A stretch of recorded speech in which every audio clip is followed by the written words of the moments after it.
I will start with a Nobel Prize, then some challenges, then some own work. Nobel Prize to these three famous guys.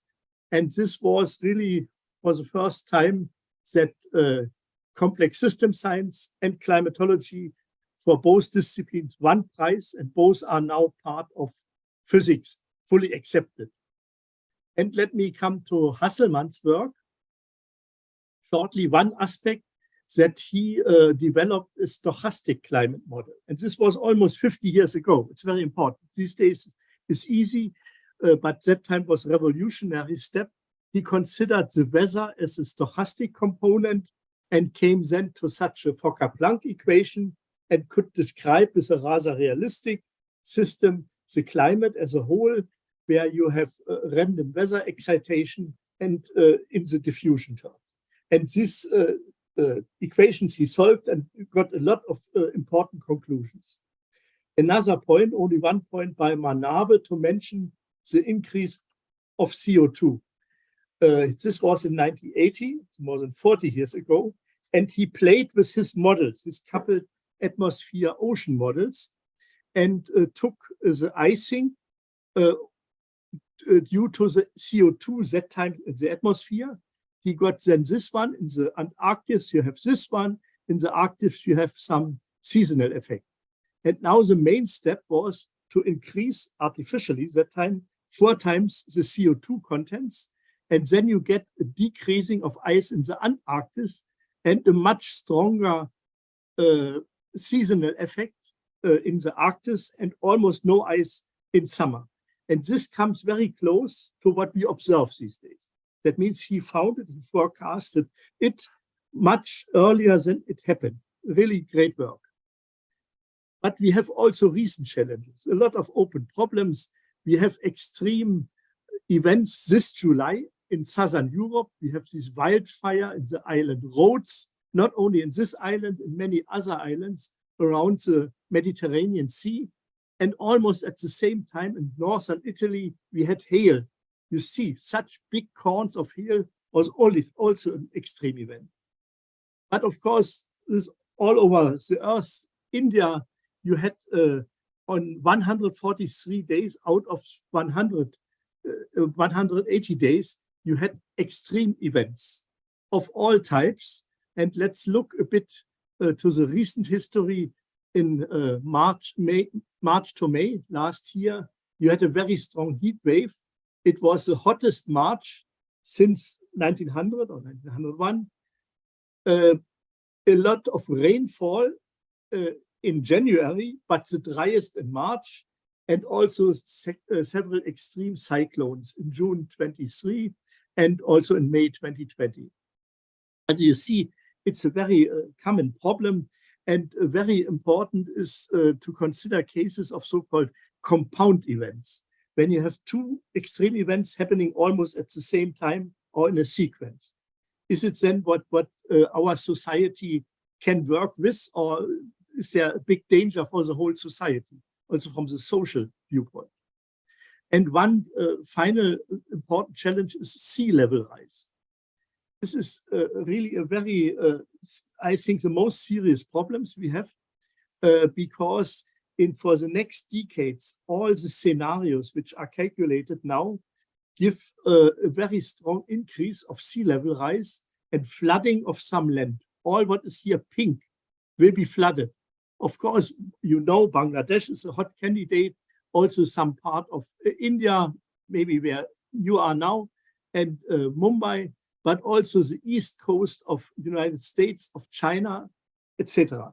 And you see, it's a huge problem, and it's a migration problem, because the people have to leave if they will be flooded for a long time.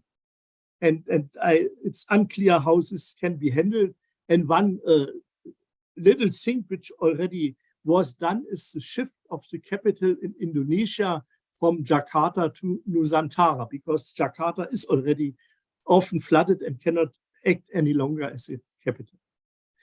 As it means we really have to understand better the mechanisms of climate change, and especially which impact this has to extreme events and how can we predict them. And here we will mainly go via climate networks and especially database networks. This is done with many collaborators from my group in Potsdam, from my former PhD students, which are now in several places, and of course with experts all over the world. And we have also a very strong collaboration with India, with Pune, and also with Chennai, with IITM, both IITMs, by the way. The specialty of our climate networks is that they are flow networks.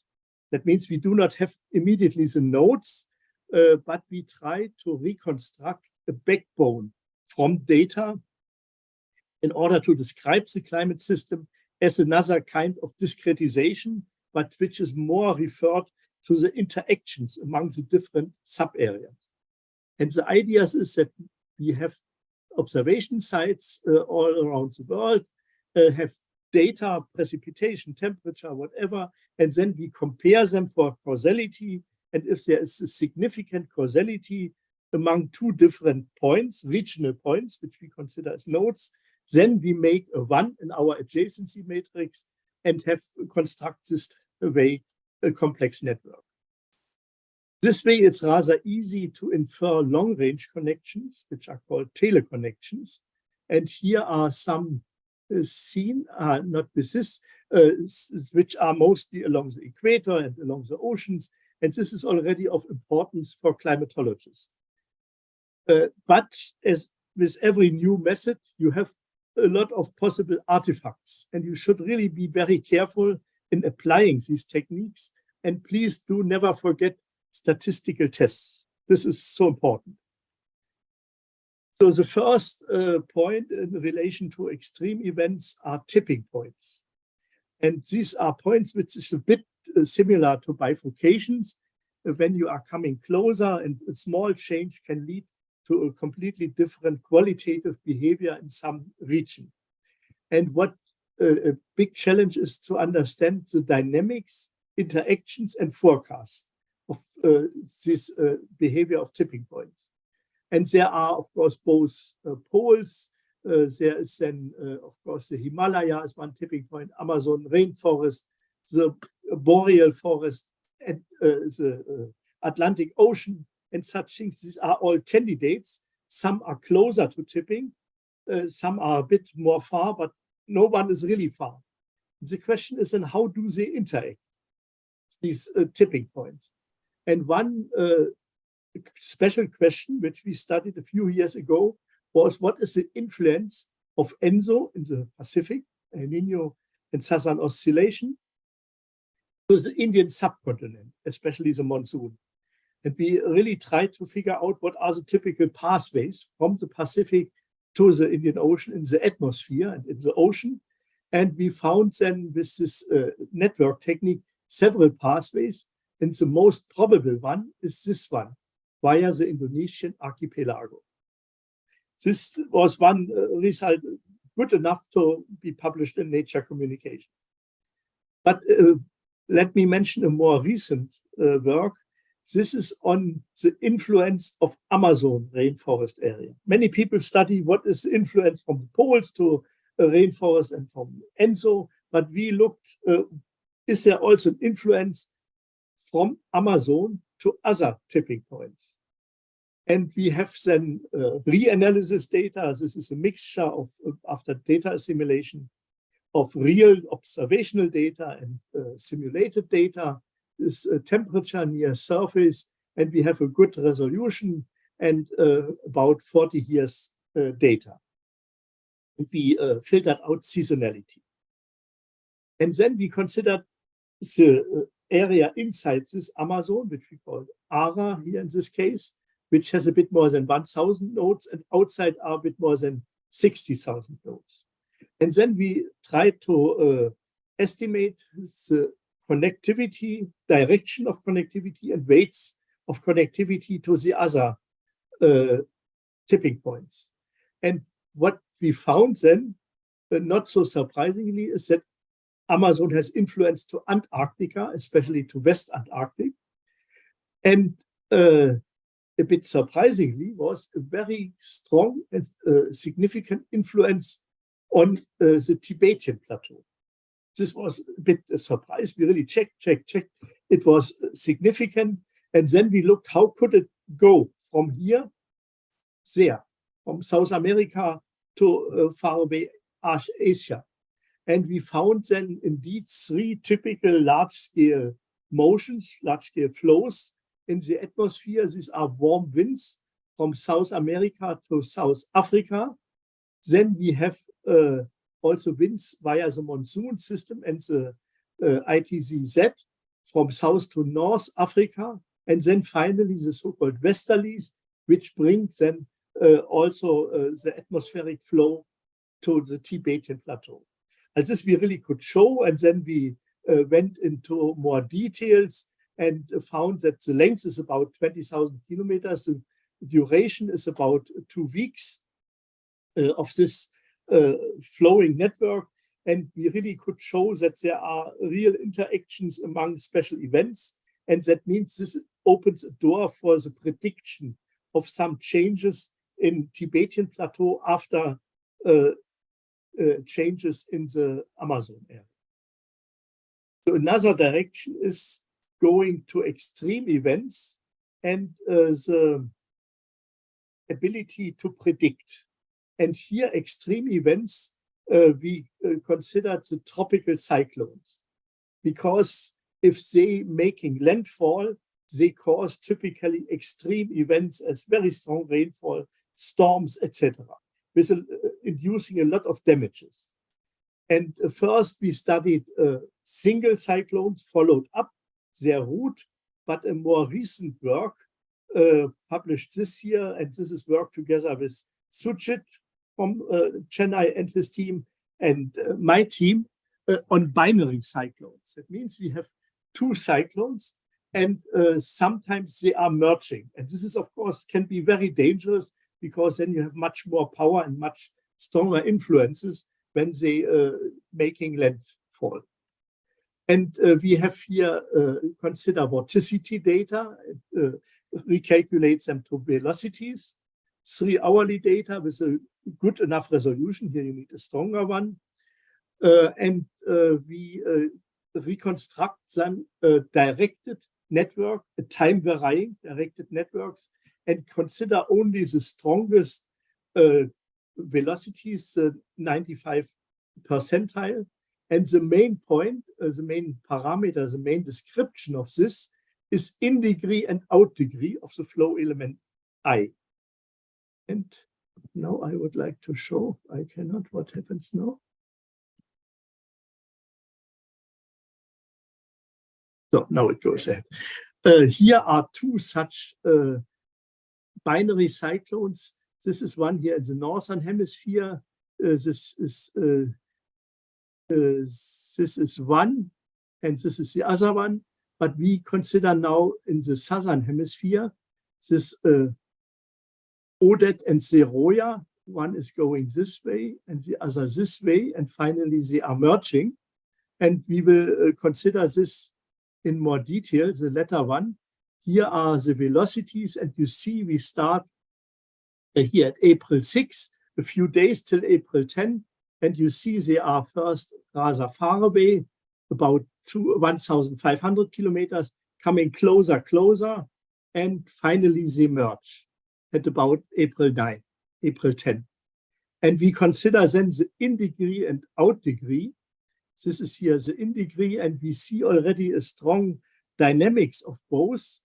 First, one is has much stronger in degree than the other one, and then shortly before the merging, this becomes larger. And if we look then for the average of the largest in degree over these days, that is this one, these circles, compared to the distance between both cyclones, then you see the distance is decreasing almost linearly, if you wish, during the days. But this in degree is much more sensitive to changes in this merging process. First, we have a strong increase in the gradual phase when they becoming closer. That means now the interaction among both is becoming stronger and stronger. They get a lot of velocities in the area between both, from both cyclones. But then when they are very close, this does not appear anymore. Then we have a very strong decrease of this in degree. And this is a very important first indication for merging, because it happens sometime before. Here you see only this one and see the real merging only here in this phase. But here you have already this pre-merging phase, and this is very good for prediction. And this is some early warning indication. And also this rather simple description of complex networks helps much to understand such a merging process. So now let's come to another point of extreme events. These are strong rainfall events. The problem is that with all our nice global circulation models, we cannot predict them early enough. And this is, of course, especially not more than 2 weeks. And to become better, we developed the technique of event synchronization. That means we considered whether strong rainfall events in 2 areas, 2 regions, happen almost at the same time as here, here and here not. And that means if this happens almost at the same time, not exactly, because flow needs some time to go from one area to another one, then if this is significantly often happens, then we make a connection between both and construct this way a complex network. So this we first apply to the overall behavior of strong rainfalls with now satellite data. This is a real observational data reflecting the rainfalls. We consider only the strongest ones, 90s up to 99th percentile. But the main problem is not to reconstruct the network, but to identify the real significant ones, because we have here the multiple testing problem. And we developed a special technique to overcome this, especially for our purpose of spatio-temporal dynamics, that you have to have some significant bundles or coherent spatial patterns. This is a null hypothesis. And this way, if this happens, we can really identify the strongest events. This was published a few years ago in Nature.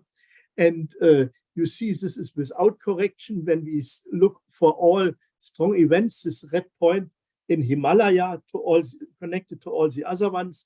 Without connections, it looks this is connected to all. But after this correction, you see much sparse connectivity. And this we studied in more detail. We found a scaling law that up to 2,500 kilometers, the probability of connectivity of strong rainfall events is decreasing after a power law. This makes sense, because if it's more far, then you have less probability to be connected. But then longer than 2,500 kilometers, you have again an increase. And that means now the teleconnections, the long-range connections, play an important role of circulation dynamics, if you wish, and they increase then the probability of long-range connection. This was one important finding. Another one was also we could look for some typical spatio-temporal patterns of this organization of connectivity of strong rainfall events. And this looks like the Silk Road pattern, which was known already in the upper atmosphere for the Pacific Rossby waves, but it was unclear that one can also see it, that you also have this property in strong rainfall. That means one can infer that these large-scale Rossby waves modulate, in some sense, the strong rainfall events. And this was another new finding. Maybe at the end, if I have a few minutes more, is application to Indian monsoon. It's very important for several of you because early prediction of Indian summer monsoon, onset of Indian summer monsoon is so important, especially for agriculture. When to bring out the seed is the main problem. And we took then different data, this Aphrodite, which is almost observational, a bit interpolation included, but we have then also this satellite data, the rainfall data, and also some others. And it turns out that the network analysis is very helpful, gives us the first insight, but it's not enough. With the network analysis, we could identify the most sensitive areas for the onset of Indian summer monsoon. And this is not Kerala, as this is typically argued. There's the onset happens, but it's not the most sensitive from the big organization. This is in Eastern Ghat and North Pakistan. This was a result of this network analysis.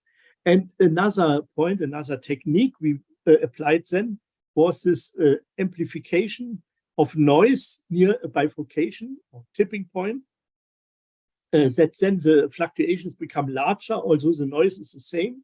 And we use this property for early warning. Here, if we consider this for all over India, you do not see an effect of the fluctuation increase, but shortly before the onset of the Indian monsoon, you see an increase of fluctuations. And this was then really very helpful to include this pre-bifurcational enhancement. And then we looked also for a special behavior of temperature and humidity in these both very sensitive areas. And this way we constructed a forecast which has a high success rate, 74%. And what is interesting, that in the last years, always our forecasts are inside the significance level. That means it's positive, maybe due to climate change, it has been changed a bit. But we have to work more on this also to forecast the intensity and also forecast onset on other areas in India, which is important for many other things of agriculture and other predictions for the whole life. And we have applied this method also to other extreme events in Bolivia, tropical cyclones, what I mentioned, also extreme landslides in Japan, El Nino forecast, and also the Indian Ocean Dipole. With this, I think I could make it more or less. I hope I could convince you that this method works. There are a lot of open problems. One has to look to include much more data and consider a multi-layer network approach, even including social behaviors, the influence of mega cities and so, but also to use some methods from machine learning to speed up some of the procedures inside all these analysis. Not to replace the whole thing by machine learning, this I would not say, but to use it for some algorithms. These are our papers, and with this I would like to finish. Thank you very much, and please excuse these technical problems.